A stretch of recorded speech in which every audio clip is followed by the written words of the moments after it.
Olá, amigos. Ponto de Vista está começando. Já está conosco o professor Hamid Alexandre Cecim e hoje nós vamos falar sobre gota. O professor vai dar uma clareada aqui para você que está nos assistindo sobre este mal. Professor, bom dia. Bom dia. Afinal de contas, o que é gota, professor? Gota é a deposição nas articulações e em outros locais do organismo de uma substância chamada ácido úrico, que é o lixo do organismo. Quer dizer, no metabolismo do corpo humano, ele é um resíduo. Esse ácido não é eliminado? Esse ácido não é ressintetizado, ou às vezes não é eliminado. Em consequência disso, ele deposita nas articulações, principalmente dos membros inferiores, começando pelo pé. Agora, por que pelo pé? Porque o pé é a região mais fria do organismo.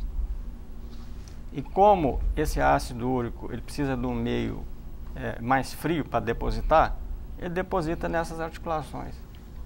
Por exemplo, não se vê comprometimento aqui da articulação, essa aqui externo-clavicular, do ombro, menos, pode existir, mas 95%... Nas áreas superiores, não? Não.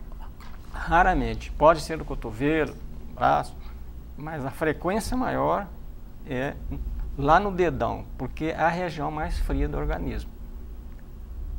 E ataca de madrugada por causa disso. O primeiro ataque vem de madrugada. Até tem um autor inglês, ele dizia que a gota começa quando o galo canta.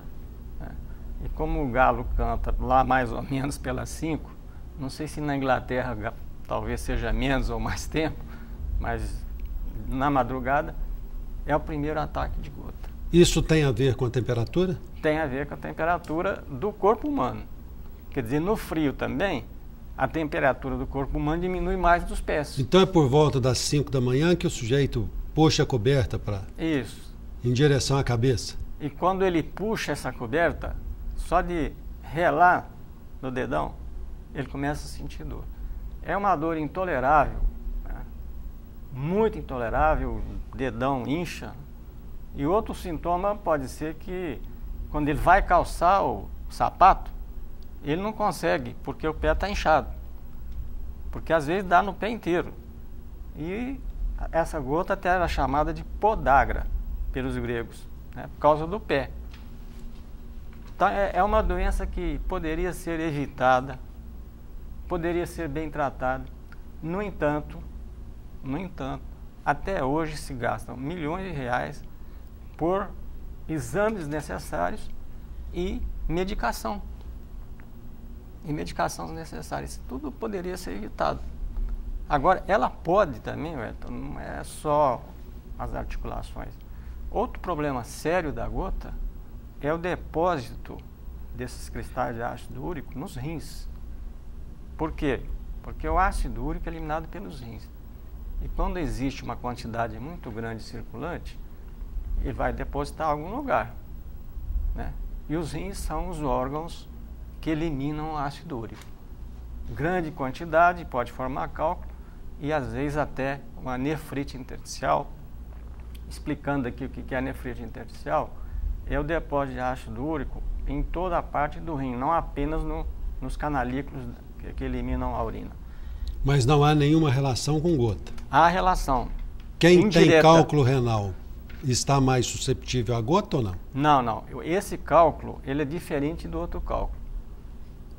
Por exemplo, ele é um cálculo, né, chamamos de radiotransparente. Se você faz uma radiografia, você não vê esse cálculo, uma radiografia comum.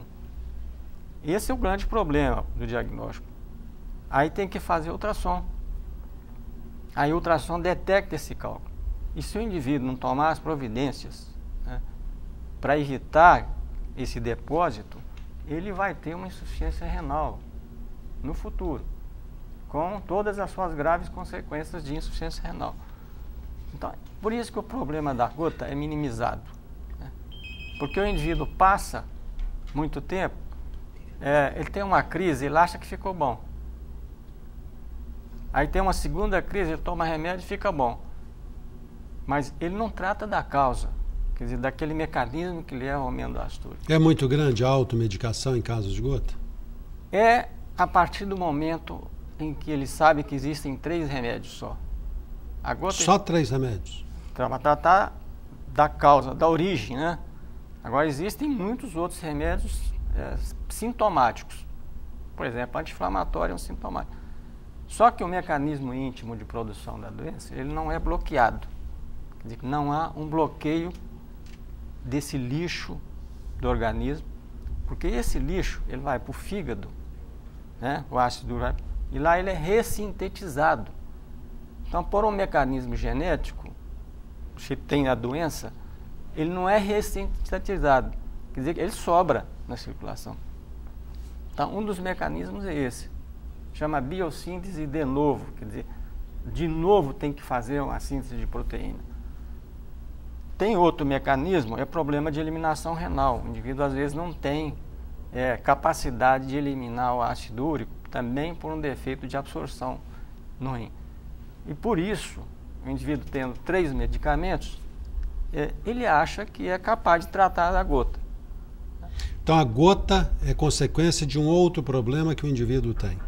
Ou ele produz ácido em excesso, ou ele não consegue absorvê-lo e eliminá-lo da maneira satisfatória. Isso.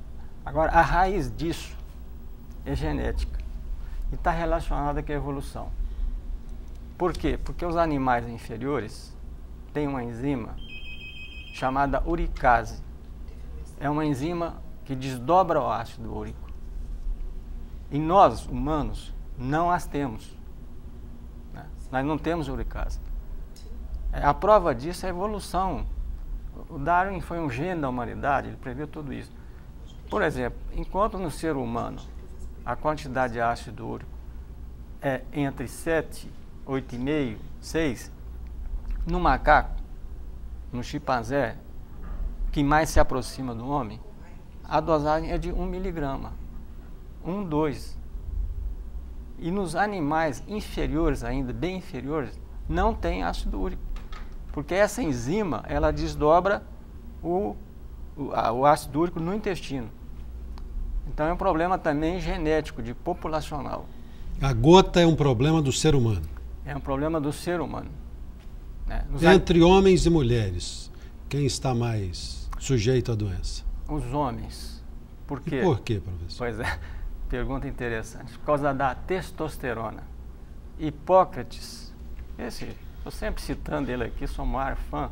Mas os homens não querem ficar livres dela, né, professor? Não querem, mas podem ficar livres da gota. Então, o Hipócrates dizia o seguinte, que a gota no homem, ela começa depois do primeiro intercurso sexual. Quer dizer, quando há um pico elevado de testosterona. E isso aconteceu com Alexandre Magno, né? O grande imperador Alexandre Magno, da Macedônia. Ele teve gota com 18 anos. Ele era gotoso, então? Era gotoso. Era gotoso, e tem outras... Aliás, dizem mesmo, né, professor? E dizem outras coisas. Né?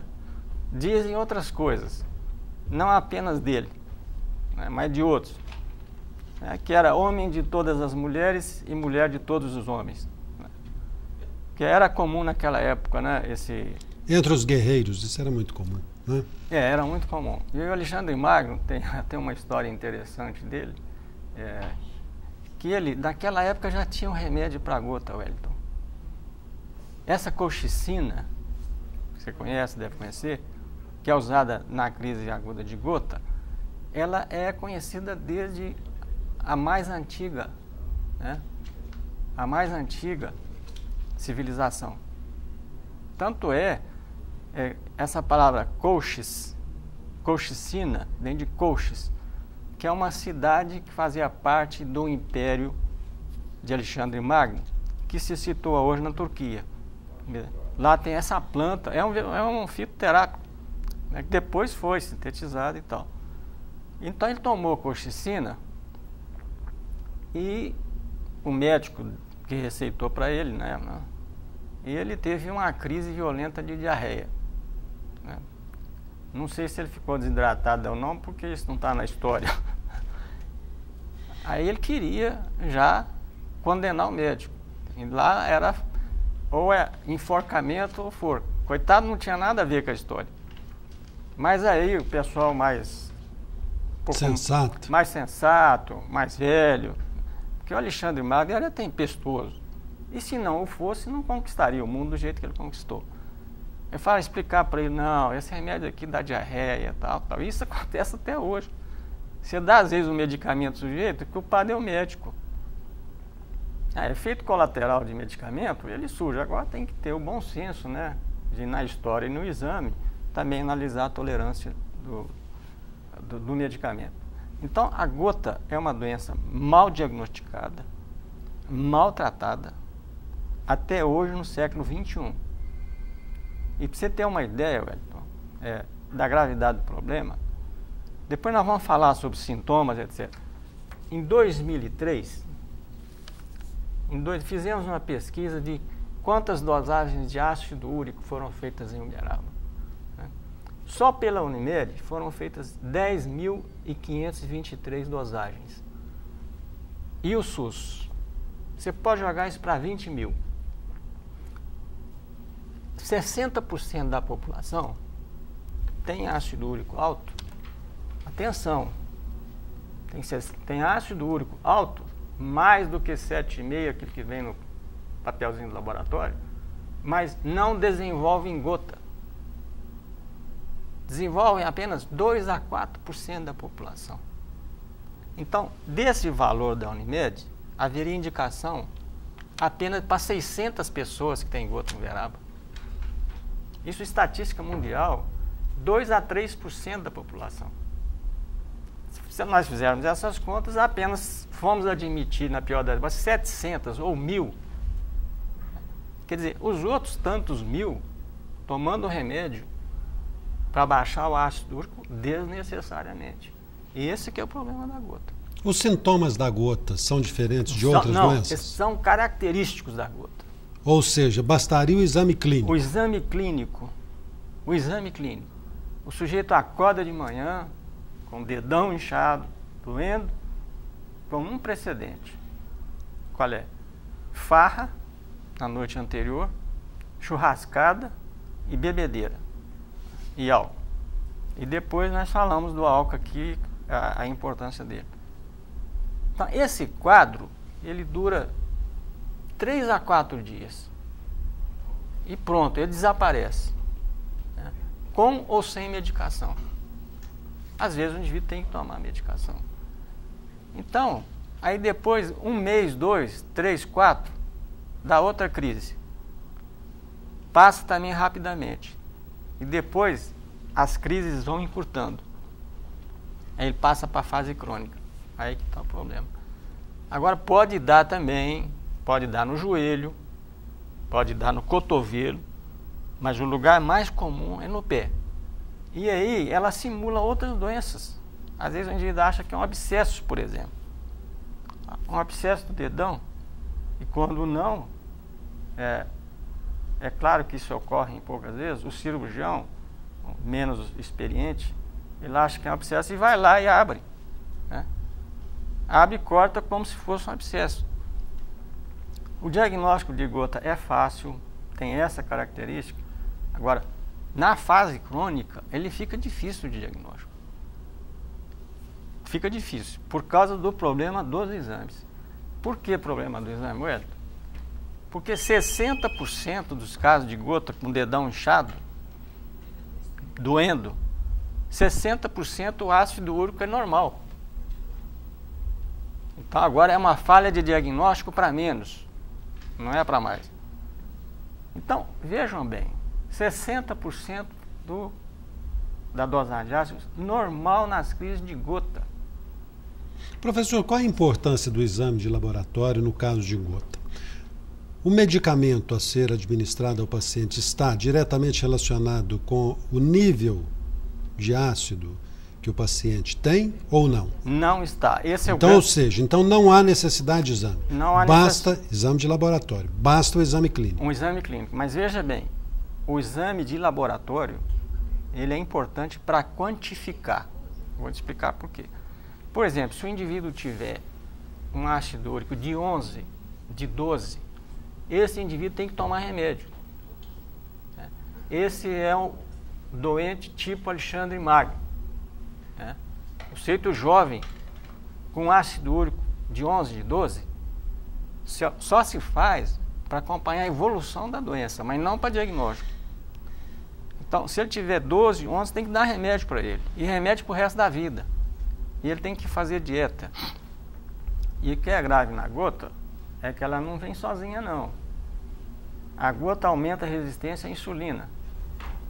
Traduzindo, o indivíduo que tem gota pode ter diabetes mellitus. E pior do que isso, ele pode ter doença coronária. Por isso que essas três são chamadas hoje de síndrome metabólica. Por exemplo, você vai procurar um cardiologista, ele pede um ácido úrico seu. Aí você acha, você não. As pessoas, mas por que está pedindo ácido úrico? Eu não tenho gota, não tem nada disso. Mas o ácido úrico é um fator de risco coronário. Quer dizer, fator de risco, ele não vai causar infarto. Ele tem propensão a ter infarto. Então é por isso que pode-se fazer que essa dosagem, quando indicada, é barata, é um exame barato. Agora não pode ser indiscriminado aqui fazer 10 mil exames por ano, por mês de ácido úrico. 10 mil exames, isso é um custo tremendo para a saúde pública. Por quê? Você vai gastar remédio à toa. Então não há um direcionamento. Saúde pública tem que ser feita também nesse sentido, nesse rumo de prioridades. Vez ou outra, professor, no caso dos planos de saúde, quando se fala na contenção de exames de laboratório, porque há exagero, isso está comprovado, normalmente o cidadão encara isso como sendo uma tentativa da operadora de plano de saúde, ainda que seja cooperativa, de reduzir os seus custos. Mas, na verdade, isso tem reflexo na mensalidade que ele paga, né? Tem reflexo. Porque isso é um rateio, não é isso? É um rateio. Isso quando ele precisar, por exemplo, de um procedimento necessário, por exemplo, colocar um stent ou alguma coisa desse tipo, reflete, porque gastou ali, não pode gastar mais aqui. Então, esses programas de saúde pública, de informação à população, são extremamente importantes, nesse sentido de que não haja crítica na ação médica. É claro que essas ações médicas também têm o outro lado da moeda. Então, a gota é uma doença extremamente importante, né? Ela não mata, mas aleja. E sabe qual é a fase? Quando vem aqueles tofos, uns caroços. Ela provoca deformações. Deformações, aquele caroço ali, ele tem ácido úrico. Por quê? Porque esse ácido úrico foi para lá porque ele não foi reduzido. E esses caroços doem? Dói e corrói o osso. Ele vai corroendo o osso. Um cirurgião, geralmente... Esse ácido é suficiente para corroer o osso? O depósito dele inteiro, né, ele provoca alterações metabólicas no lugar e vai destruindo o osso, principalmente das mãos. Eu vou relatar aqui uma história, rapidamente, de um cirurgião que me procurou há 40 anos atrás, ou 30, cirurgião médico. Eu falei para ele, você tem que tratar da sua gota, porque geralmente o médico ele não trata de si mesmo. Casa de ferreiro, espeto de pau. Casa de ferreiro, espeto de pau. Ele acha que sabe e não faz o que se manda. Depois de 30 anos, ele me procurou de novo, já com as mãos cheias de tufos gotosos, e não conseguia operar mais. Falou, eu errei, agora estou arrependido do que aconteceu comigo. Então, para que isso não aconteça, é importante seguir as recomendações médicas, né? Gota tem que ser tratada, não só na crise. O mal disso é a crise. Você tratou da crise, ela ficou bom. Só que no período intercrítico, entre as crises, está se produzindo ácido úrico, a doença não parou ali não. E aí vai, aí não adianta tratar mais da fase aguda. Outra coisa importante, se o indivíduo tem gota, um recado para a população. é preciso fazer um exame de urina de 24 horas. Chama uricúria de 24 horas. O que significa isso, professor? Significa, esse exame de 24 horas? Para ver quanto que ele está eliminando de ácido úrico. Mas num período de 24 horas ele faz vários exames, não, é isso? É um só. É um exame de urina, ele colhe a urina 24 horas. Esse é um outro problema, né? Porque você toda hora tem que colher aquilo no material, etc. Tem que guardar na geladeira. Atenção, urina de 24 horas tem que ficar guardado na geladeira.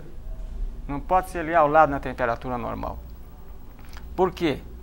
Porque a temperatura, ela modifica as características do ácido úrico. E às vezes o laboratório não acha. Mas o frio mantém as características? O frio mantém. Outro macete, vou usar um termo aqui vulgar de estudante de medicina, essa urina tem que ser coberta com pano preto quando coloca na geladeira. Por que razão?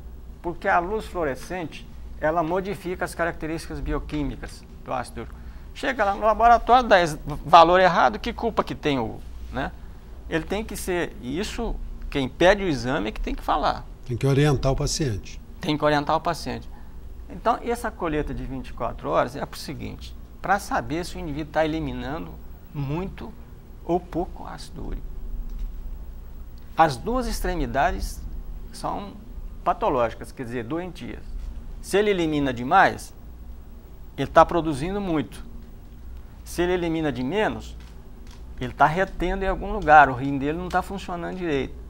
E é aí que o problema da automedicação, o indivíduo que sabe, acha que sabe, ele toma o remédio errado, né? Às vezes, em vez de fazer um efeito desejado, faz o efeito contrário.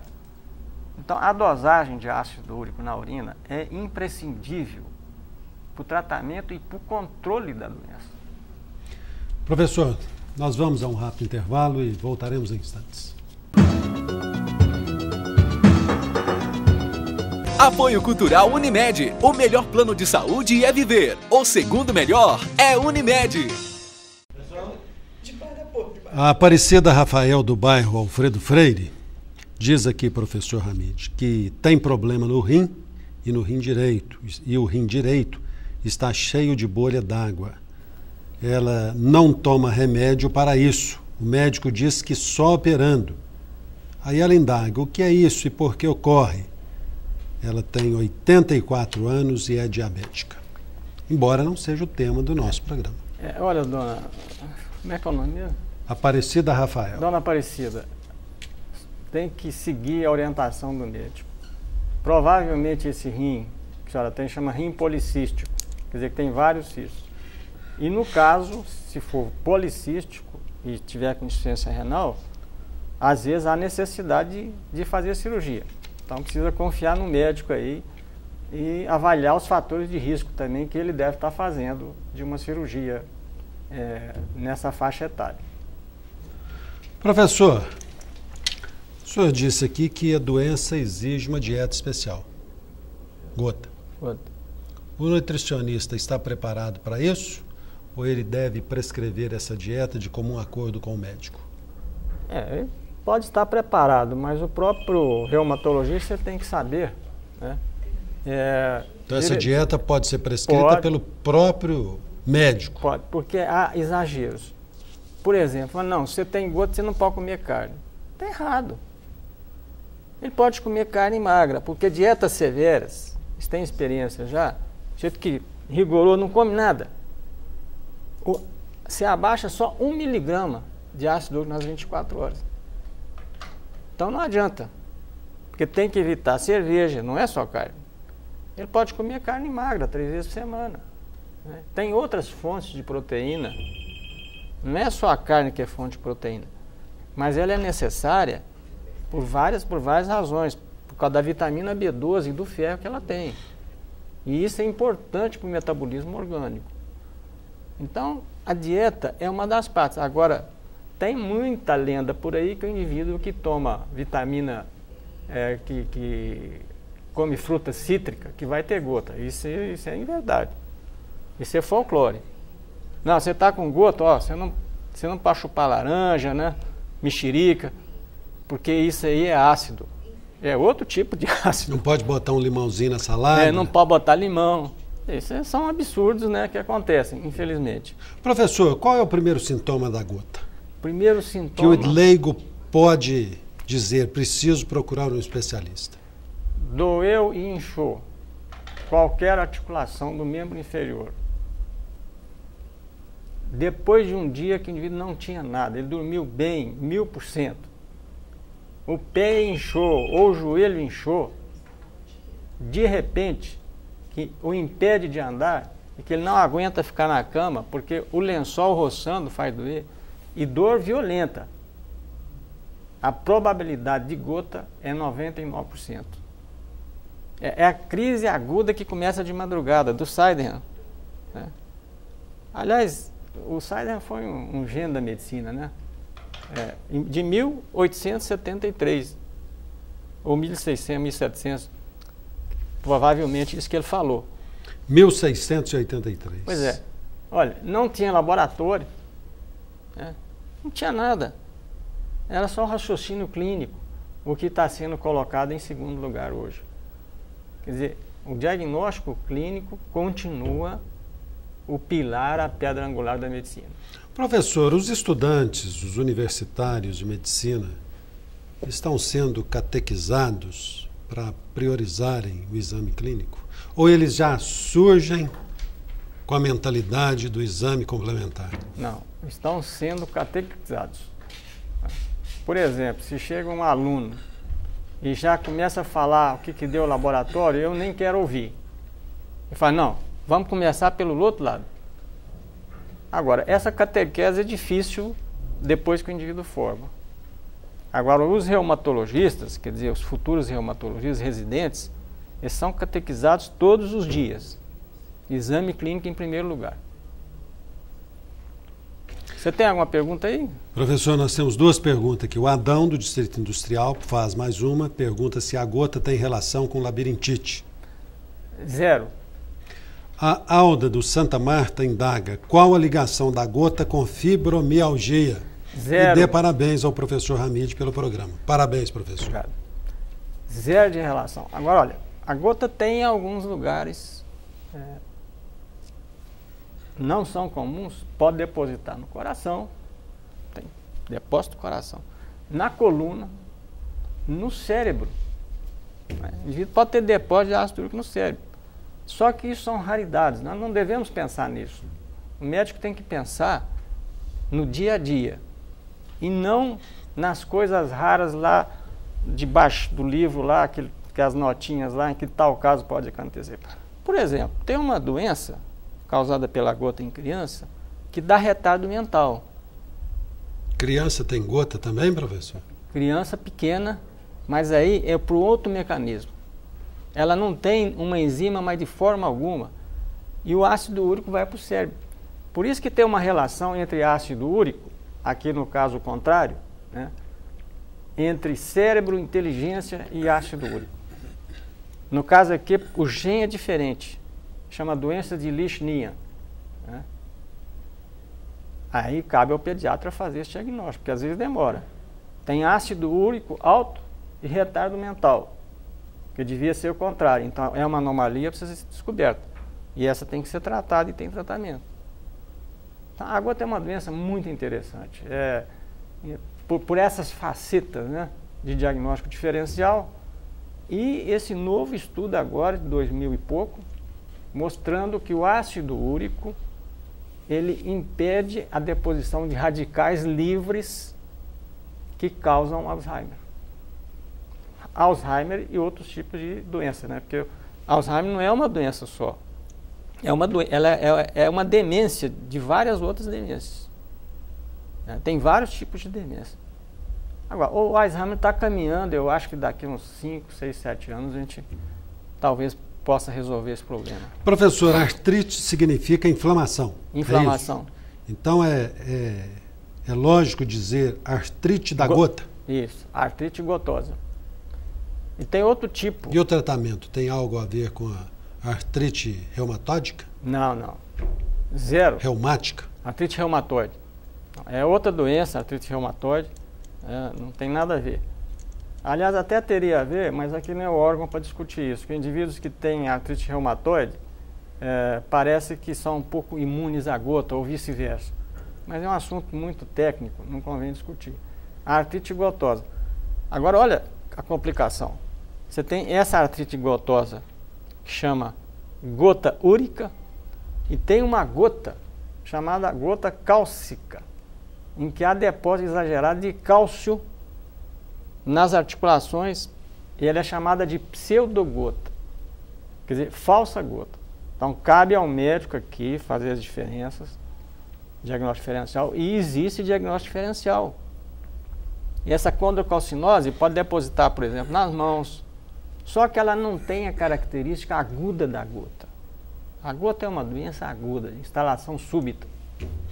Professor, para concluirmos aqui, nós temos uma pergunta que se refere ao seguinte: é verdade que a gota, a crise da gota, ataca um local por vez? Que essa crise não atinge todos os setores em que há manifestação da gota? Não. Ou isso é folclore? Não, não é folclore. Ela pode atacar em vários locais. O tofo, quando é gota crônica, reagudizada, são vários locais. Agora, a primeira, segunda, terceira, quarta crise, geralmente nos membros inferiores. Não necessariamente no dedão. Pode dar no tornozelo, naqueles locais frios. Quem tem gota não vai sentir dores ao mesmo tempo em todos os lugares? Não, de forma alguma. Ela não é... Daí essa pergunta que foi feita aí, em relação com fibromialgia. Fibromialgia só rapidamente, fibromialgia é uma farsa. Não existe essa doença. O criador do termo, ele mesmo declarou que errou. Nós já falamos disso aqui em outros programas. Então, mas existem os adeptos, né, professor? Só que aí não é a torcida de futebol, né? Professor, muito obrigado. Bom fim de semana para o senhor. Obrigado. A todos vocês, muito obrigado pela audiência. Nós estaremos de volta na semana que vem, se Deus assim o permitir. Até lá.